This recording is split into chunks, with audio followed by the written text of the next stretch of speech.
The leather chair creaked as James leaned back, his perfectly pressed suit a stark contrast to the smug expression on his face. "Emily, you have to understand," he said, his voice dripping with false concern. "Managing this kind of money requires experience and business sense, things you just don't have." I sat across from him in his home office, my hands tightly clasped in my lap to hide their trembling. The inheritance papers from my grandmother's estate lay scattered across his massive mahogany desk. $12 million worth of assets, properties, and investments that he was desperate to control. My name is Emily Chin, and at 42, I was watching my husband of 15 years try to manipulate his way into taking charge of my inheritance. The same man who had spent years subtly undermining my confidence, making me question my own judgment, was now revealing his true colors. "I've already spoken with our lawyer," James continued, straightening his tie with practiced precision. "The power of attorney paperwork is ready. Once you sign, I'll handle everything. You won't have to worry your pretty little head about it." The condescension in his voice made my stomach turn, but I kept my expression neutral. James had always been controlling, but he masked it well. Small comments about my spending habits, suggestions that I didn't need to work because he made enough for both of us, gentle criticisms that chipped away at my confidence bit by bit. But what James didn't know, what I had made sure he never suspected, was that I wasn't the same naive woman he had married 15 years ago. The past 6 months, since my grandmother's passing, had opened my eyes to things I had been blind to for far too long.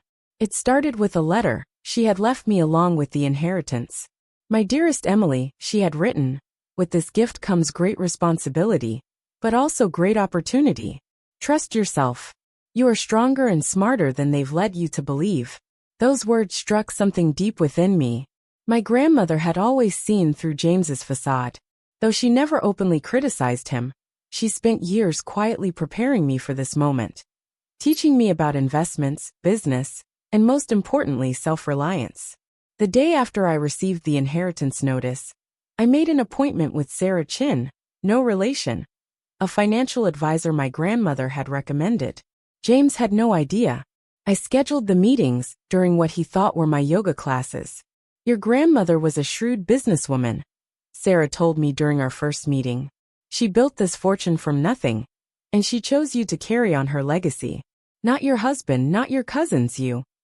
Over the next few months, while James was busy scheming, I was quietly putting my own plans in motion.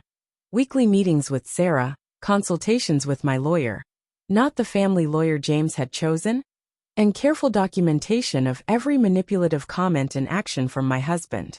I discovered that James had been making inquiries about my inheritance even before my grandmother's will was read, talking to financial advisors and lawyers about how to protect the assets. What he really meant was how to control them.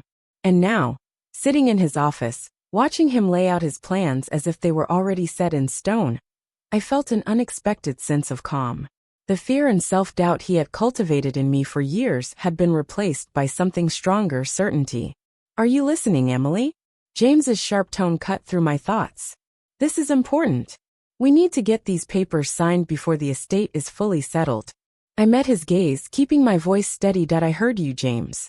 You want power of attorney over my inheritance." He smiled, that practiced, patronizing smile I had seen countless times before. "Exactly. You know I only want what's best for us, for our future." What James didn't know was that I had already secured my future, without him. The meetings with Sarah hadn't just been about financial planning. We had created a comprehensive strategy to protect both my inheritance and my independence. 2 weeks ago, I quietly moved most of my personal savings into a new account at a different bank. The inheritance itself was already protected by an ironclad trust my grandmother had set up, one that explicitly prevented anyone from gaining control without my consent. But the real surprise was something else entirely. Something that would wipe that smug smile off James's face the moment he found out. "You seem distracted," James said, frowning slightly. "Is everything okay?" I nodded and stood up from my chair. "Everything's fine. I just need some time to think about all this. It's a big decision." He stood as well, coming around the desk to place his hands on my shoulders. His touch, once comforting, now made my skin crawl. Don't overthink it, honey. You know I'll take care of everything. That night, as James slept soundly beside me, convinced his plan was working perfectly, I lay awake thinking about how different things would look in just a few days. The pieces were already in motion, carefully set up over months of quiet preparation. I imagined the moment James would realize what I had done, how his carefully constructed facade would crumble. The thought both terrified and exhilarated me. The next morning, James was already in his office when I came downstairs. I could hear his voice through the closed door as he spoke on the phone. Yes, everything's proceeding as planned, he said. She'll sign the papers this week. No, she has no idea about any of it. Trust me, I know how to handle my wife. I felt a familiar twist in my stomach at his words, but this time, it was accompanied by something else, determination. I pulled out my phone and pressed record, adding yet another piece of evidence to my growing collection. Later that day, I met with Sarah in a small cafe across town. James thought I was at my book club, another convenient excuse I had cultivated over the months. Everything's ready, Sarah said, sliding a folder across the table. Are you sure you want to do this? I opened the folder, reviewing the documents inside. Everything was there: bank statements, transfer records, and most importantly, proof of James's attempts to manipulate his way into controlling my inheritance. I'm sure, I replied, closing the folder. He's left me no choice. Sarah nodded, her expression serious. The meeting with the estate lawyers is scheduled for tomorrow. James thinks it's just a routine signing, doesn't he? Yes, I said, taking a sip of my coffee. He has no idea what's really going to happen. That evening, James was in an unusually good mood. He ordered takeout from my favorite restaurant, opened an expensive bottle of wine, and was extra attentive. I knew what this was, his way of buttering me up before the meeting tomorrow. I've been thinking, he said as we sat down to dinner. After we get everything sorted with the inheritance, we should take a vacation. Maybe that trip to Europe you've always wanted. I smiled, playing along. That sounds lovely. He reached across the table to take my hand, his thumb stroking my palm in what he probably thought was a soothing gesture. Little did he know, by this time tomorrow, his carefully laid plans would crumble right in front of him. The next morning dawned bright and clear. I watched as James got ready for the meeting, methodically knotting his silk tie and adjusting his cuffs. Every movement was precise, controlled, just like everything else in his life. Wear something professional, he said, eyeing my casual attire with disapproval. First impressions matter, even if it's just a signing. I nodded, hiding my amusement at his assumption that this was just another routine legal formality. While he finished getting ready, I changed into a tailored navy suit, one my grandmother had helped me pick out months ago. Every warrior needs proper armor, she had said with a knowing smile. The drive to the law office was quiet. James kept glancing at me, probably interpreting my silence as nerves. His hand patted my knee in what he likely thought was a reassuring gesture. Just follow my lead, he said as we pulled into the parking lot. Let me do the talking. The law office of Morrison & Associates occupied the entire top floor of a sleek downtown building. As we stepped out of the elevator, I saw James straighten his shoulders, his game face sliding into place. He had no idea what was waiting for him behind those glass doors. Mr. and Mrs. Preston. The receptionist greeted us with a professional smile. They're ready for you in the main conference room. James strode ahead of me, confident as always. But when we entered the room, his steps faltered. Instead of just the estate lawyer he had expected, the long conference table was occupied by several people. Sarah Chin, my financial advisor, Marcus Wong, my personal attorney, and Catherine Morrison, the firm's senior partner. James's expression darkened. What's going on? He asked, his voice sharp. I thought this was just a signing. Please have a seat, Catherine said, gesturing to the chairs. We have quite a bit to discuss. I took my seat at the head of the table, not beside James, where he clearly expected me to be. His face tightened as he lowered himself into a chair, his knuckles white where they gripped the armrests. Catherine opened a folder in front of her. Mrs. Preston has asked us to review some concerning matters regarding her inheritance and your recent attempts to gain power of attorney. James's head snapped toward me, his eyes narrowing. Emily, what is this? I met his gaze, my voice steady despite my racing heartbeat.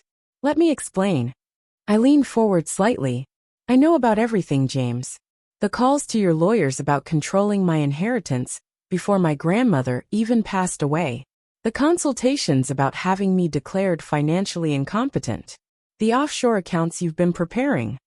His face paled slightly, but he quickly recovered. That's ridiculous, he scoffed. But for the first time in our marriage, he realized he was no longer the one in control. I've only been trying to protect our interests, James insisted, his voice tight with frustration. Our interests?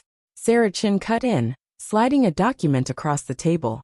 Is that why you've been making inquiries about transferring Mrs. Preston's inheritance into accounts only you would control? James's jaw clenched. Emily, you don't understand. I understand perfectly, I interrupted, pulling out my phone. In fact, let me play something for everyone. I pressed play, and James's voice filled the room. Yes, everything's proceeding as planned. She'll sign the papers this week. No, she has no idea about any of it. Trust me, I know how to handle my wife. The color drained from his face as the recording continued, detailing his plans to manipulate his way into controlling my inheritance. That's just taken out of context, he sputtered. But I could see the panic rising in his eyes. Catherine Morrison leaned forward, her expression unreadable. Mr. Preston, we have documented evidence of multiple attempts to fraudulently gain control of your wife's inheritance. Would you like to explain that? James's composure finally cracked. Emily, he hissed, his voice low with barely contained rage. You have no idea what you're doing. You need me. You've always needed me. I met his gaze steadily. No, James. I don't need you. I never did. What I needed was to see you for who you really are. Marcus Wong cleared his throat, breaking the charged silence. Mrs. Preston has already taken steps to protect her inheritance through a series of trusts that you cannot access. Additionally, he paused, sliding another document forward. These are divorce papers. James stared at the papers as if they might burst into flames. His face twisted with rage. Divorce? You can't be serious. After everything I've done for you. Everything you've done to me, I corrected. The manipulation, the control, the constant undermining of my confidence. It stops now. You'll never manage without me, he spat, his carefully maintained facade completely crumbling. You're nothing without me, nothing.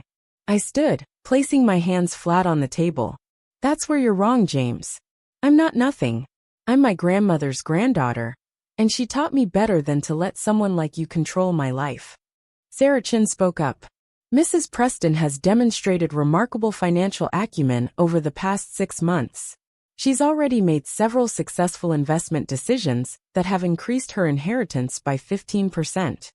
James's head snapped toward me, his expression shifting from anger to disbelief. 6 months. You've been planning this for 6 months. Actually, I said, allowing myself a small smile. My grandmother and I had been planning this for years. She saw right through you from the beginning. Every lunch date, every shopping trip. She was teaching me, preparing me for this moment. Catherine Morrison pulled out another set of documents. Mr. Preston, given the evidence of your attempted financial manipulation, we're prepared to file charges unless you agree to an uncontested divorce under the terms Mrs. Preston has outlined, Catherine Morrison stated firmly. James snatched the papers from the table, his eyes scanning the contents. With each page, his face grew redder. You can't be serious, he sputtered. You expect me to just walk away with nothing? Not nothing, I corrected. You can keep your own assets. But my inheritance, my grandmother's legacy, stays with me, where it belongs. This is insane, he muttered, running a hand through his perfectly styled hair. You've all lost your minds. No, James, I said quietly.